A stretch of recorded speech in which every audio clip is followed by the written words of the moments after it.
Salut, j'espère que tu vas bien. On se retrouve aujourd'hui pour parler des SoundPits R5, les tout nouveaux écouteurs de chez SoundPits de la gamme R. J'ai été contacté il y a quelques semaines par la marque pour pouvoir tester les produits, donc j'ai reçu les produits gratuitement, mais je n'ai pas été payé par la marque pour pouvoir tester les produits, donc je vais garder quand même un avis qui est 100% objectif sur ces écouteurs. Et d'ailleurs, j'ai une petite surprise pour toi, donc reste bien jusqu'à la fin de la vidéo si ces écouteurs t'intéressent.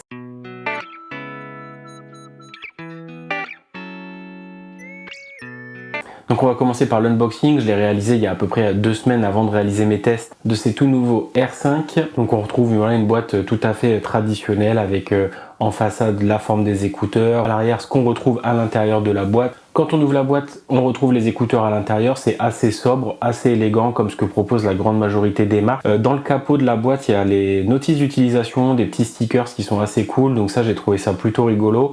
Et en dessous, vous retrouvez du coup le câble de chargement USB-C vers USB-A pour pouvoir charger le boîtier. J'ai accepté de tester ces écouteurs parce que sur le papier, ils sont équipés de beaucoup de technologies et beaucoup de choses assez sympas. On retrouve du coup à l'intérieur des écouteurs un processeur Qualcomm Snapdragon Sound de 3e génération, le Qualcomm S3. Donc qui fait partie des processeurs Qualcomm pour l'audio qui font partie des plus haut de gamme. Ce processeur Qualcomm S3 va prendre en charge du coup des fichiers audio de très haute qualité. Donc on va pouvoir avoir des fichiers ARS du coup en écoute wireless. Le Snapdragon Sound si ton téléphone en est équipé. Donc moi pour le coup ça j'ai pas pu le tester puisque je suis sur iPhone.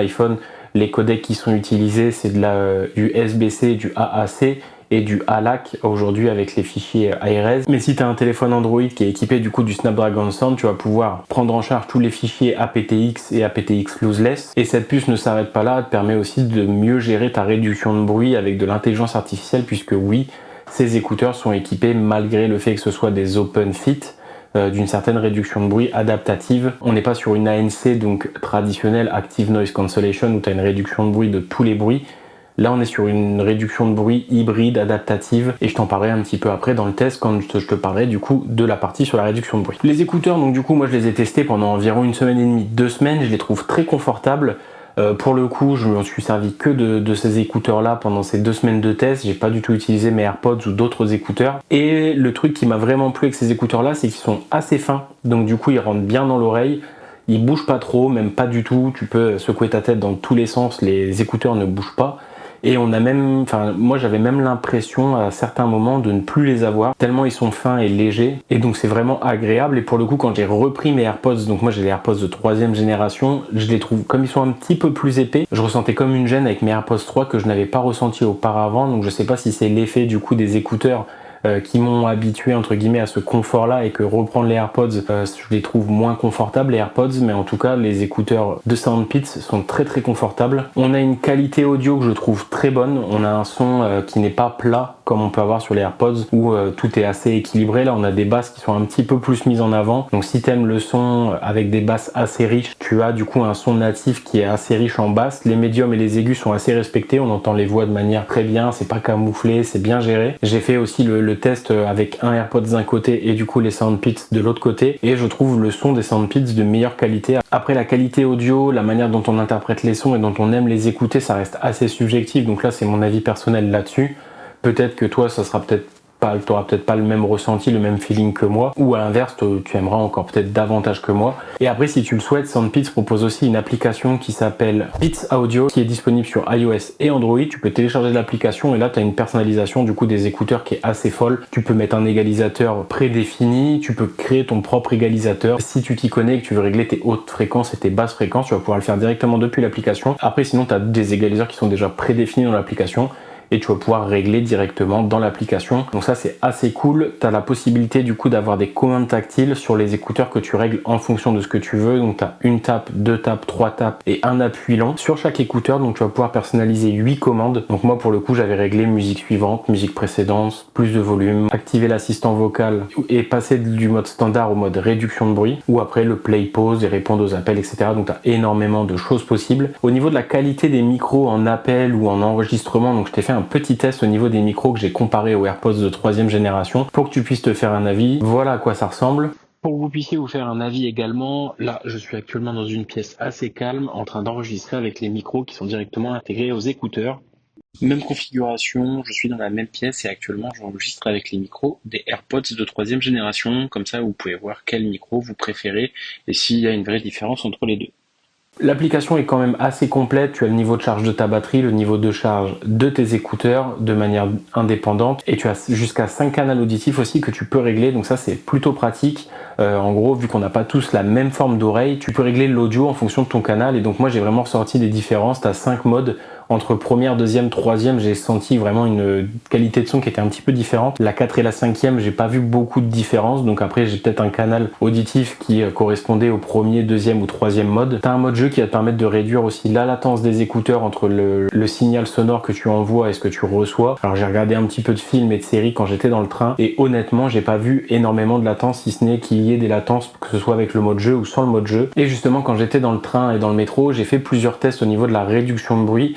Et ce que je peux en dire, c'est que j'avais peur du coup que ça ne fonctionne pas et pour le coup il y a vraiment une réduction de bruit. Alors ça va pas annuler des bruits à 100% comme sur un casque ou des écouteurs du coup intra-auriculaires qui eux vont vraiment te mettre déjà une isolation passive grâce au caoutchouc. Le casque, le fait d'être posé, ça va te mettre un petit peu dans une bulle. Mais pour le coup j'ai trouvé qu'il y avait quand même une réduction de bruit. Les bruits de moteur étaient étouffés, que ce soit dans le train ou dans le métro. Après tous les bruits aigus et médiums, j'arrivais à les percevoir, à les entendre, mais dès que tu mets le son déjà à plus de 60%, t'entends limite plus rien. Donc la réduction de bruit fonctionnait assez bien et je trouvais même que le son était un petit peu plus riche avec la réduction de bruit qui était activée. Alors je sais pas du coup si c'est fait exprès ou si c'est juste voilà peut-être un feeling que j'ai ressenti, mais je trouvais qu'avec la réduction de bruit du coup la qualité audio était meilleure que la réduction de bruit qui était désactivée. Et au niveau du coup de l'autonomie, on a 30 heures annoncées avec le boîtier et jusqu'à 6 heures en écoute. Durant mes tests, j'ai fait un test avec full réduction de bruit activée.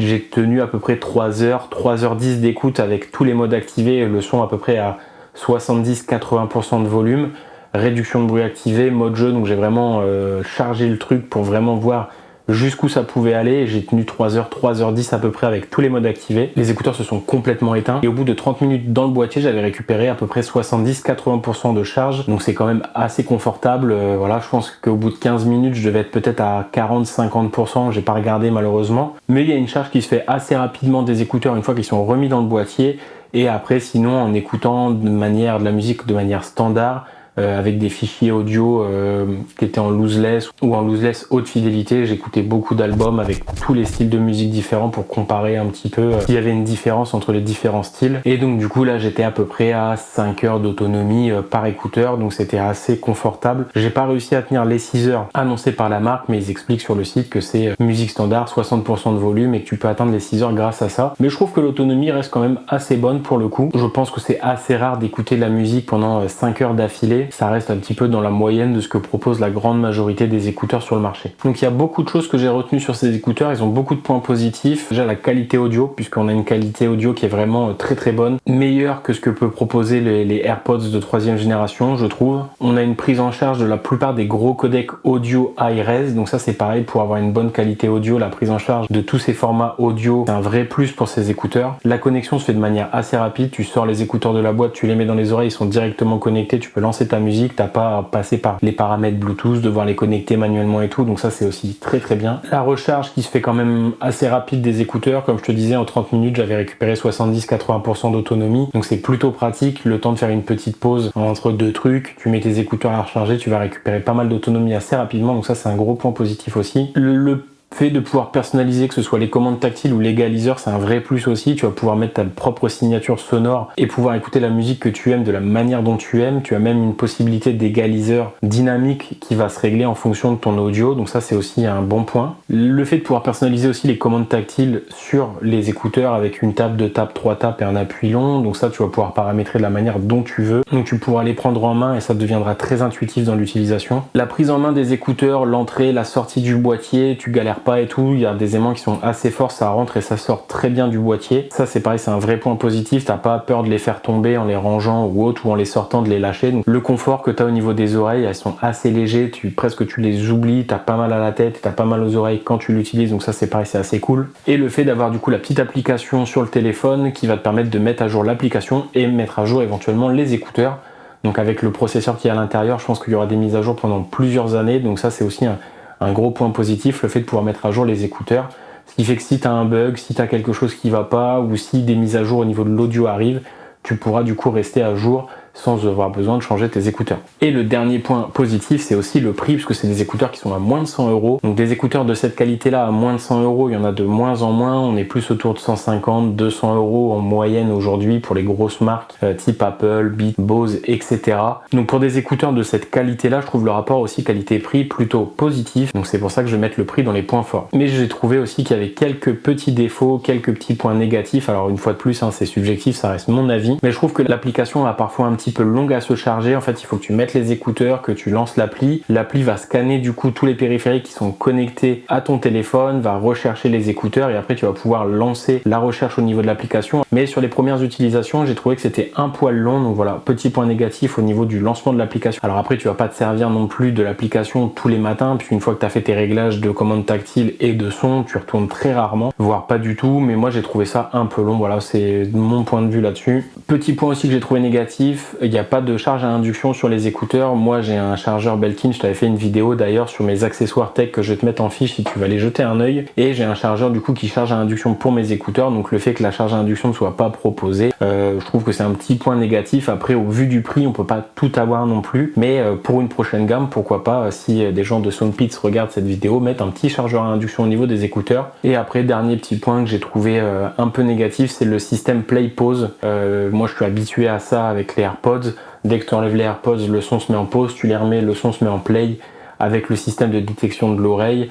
C'est un petit confort que j'avais avec mes AirPods par le passé. C'est pour moi aussi un point négatif, le fait qu'il n'y ait pas ce système là, parce que je suis devenu très feignant à cause des AirPods. Donc voilà, c'est un petit point aussi négatif supplémentaire que j'avais sur ces écouteurs. Et après, au niveau de l'intégration des écouteurs dans l'écosystème, pareil, j'étais très habitué aux AirPods où tu voyais pourcentage par pourcentage le niveau de batterie descendre. Là, ça descend de 10 en 10. Tous les cas, que ce soit ces écouteurs là ou n'importe quel autre écouteur, ça serait la même chose vu que c'est pas Apple, c'est pas l'écosystème, etc.